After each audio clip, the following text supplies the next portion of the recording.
Section 1 of The Silence: What It Is, How to Use It. Approach to the silence. Wrong thinking produces inharmony in our body, which in turn produces sickness. Our bodies sometimes are instantly re-harmonized while in the silence. In the silence, our minds become passive, open, free, and loving, at which time the infinite master of harmony touches the mental chords of our being and we are well. Just as the piano can be tuned, so can the mind. Man's body is made up of 12 octaves, the same as in music. All matter is music. All matter is composed of 12 octaves. Wrong thinking produces inharmony in some of the octaves in our body.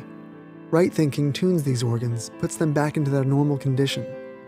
Boys have their little steel magnets by which they pick up small pieces of steel, pins, and so forth. When overworked, these magnets no longer attract. Then the boys take their magnets, have them rubbed against strong magnets or remagnetized with an electric current, and their power is quickly restored. So with our bodies. Mind is the re-electrifier and re-harmonizer of the octaves into all harmony. Right thinking, therefore, is the most important thing in life. As a man thinketh in his heart, so is he. Just as a tuning fork near a piano will respond with a vibration when a key of the same pitch is struck on the piano nearby, so likewise do the bodies of men respond to proper stimulus and become in tune. By right thinking, man can reharmonize himself, can achieve health, success, and prosperity. To enter the silence, one must first establish perfect relaxation in mind and body. Then, as the consciousness is brought from one part of the body to another, the tuning takes place. If the leader in the silence should be intoning, there will be many in the audience who will feel tinkling sensations, vibrations, and are often instantly healed. They have been instantly reharmonized. Sometimes it may take several intonings in the silence for a complete healing. Should you have a violent vibration, feel no fear, but thank God for your healing, because the more violent the vibration, perhaps the worse has been your condition, and the more surely has the reharmony begun.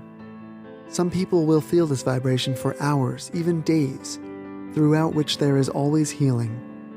Others may not feel the vibration at all. Yet if there has been any inharmony in the bodily organs, these organs are unconscious to the conscious intoning reharmonization. Many people who have been healed of divers and many malignant diseases were at no time conscious of any vibration. Never be discouraged if you feel no sensation. If you do feel a vibration, know that you are susceptible and on the high road to a healing demonstration. The one intoning may or may not be feeling vibrations. Religion is the life of God in the soul of man. The silence is the medium by which the life of God and the soul of man are brought into at-one-ment. The silence is a medium by which man comes in a closer touch with the infinite, a medium by which man becomes conscious of his nearness to the infinite. The silence is the meeting place where man's spirit links with God's spirit, where spirit meets spirit and the marvel of his grace never ceases. The silence is another way of praying, which is another way of concentration. It is another way of visualization. As a man thinketh in his heart, so is he. In the silence, a man can by his thoughts change his life, his conditions, his environment, his all. By right thinking, man becomes harmonious. A harmonious man in tune with the infinite is on the king's highway to health, success, abundance, prosperity, happiness, love, and peace. By means of wrong thinking, our minds are put out of harmony with the great infinite Spirit of God. As a man thinketh in his heart, so is he. When wrong thinking becomes right thinking, then man's right relationship to God is restored. He becomes an open channel for the influx of the Spirit, so that whatever demonstration he may desire, he may have. In the silence, a man may change his thinking as in no other way, therefore may change his heart, change his whole being, change his environment, change every condition to which he was subject. The human body may be likened to a harp. When man thinks rightly, his body is in tune, but wrong thinking creates inharmony in the body and produces sickness. Wrong thinking produces inharmony in the mind, which, of course, disconnects man from rightful association with the divine. A man must therefore think right. Yet, because of centuries of erroneous conception of God and of the world, man has been a negative instead of a positive being, and his unwisdom has reacted upon the present generation. We are mental sending and receiving stations. What we receive depends upon how we are thinking now. For success, health, and happiness, we must, in the silent chambers of the soul, change our thinking if we are holding negative or inharmonious thoughts. In the silence, there is presented to man his greatest opportunity to change his thinking. Wrong thinking produces inharmony of the body, which in turn produces sickness.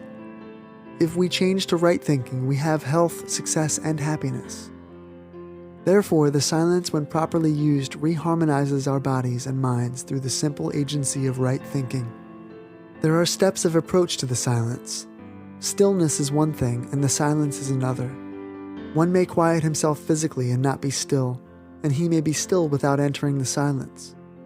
When one becomes physically and mentally at rest, he is apt to become receptive to psychic influences. And when these are not desired, it is advisable to protect oneself while mentally negative. One may affirm his oneness with God, his being surrounded and protected by the divine goodness, and may symbolize this by enveloping himself in thought with the white light of love or the mellowed tints of sunshine. With the senses calmed and unresponsive to the slower vibrations, but responsive to the quicker ones, a peace and calm pervade one's mind, and it becomes consciously receptive to higher vibrations of vital energy.